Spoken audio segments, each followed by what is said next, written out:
Loi de finances rectificative pour l'année 2015, les deux membres du gouvernement en charge des ressources et des finances de l'État étaient devant les députés membres de la Commission des finances, du budget et de la comptabilité publique. Les précisions d'Arine Estor-Njavi.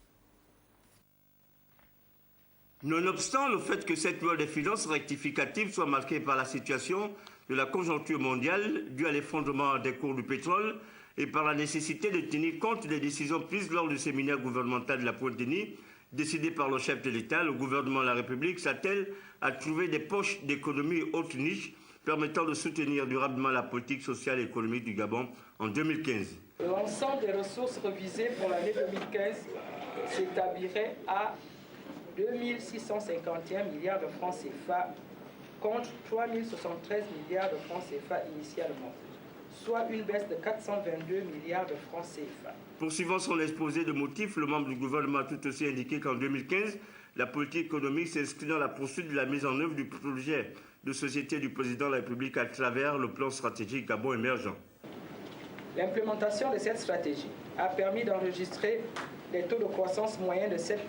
dans le secteur hors pétrole depuis 5 ans. Cet effort doit être maintenu, voire renforcé. C'est pourquoi le gouvernement veut tirer profit du contexte de crise actuelle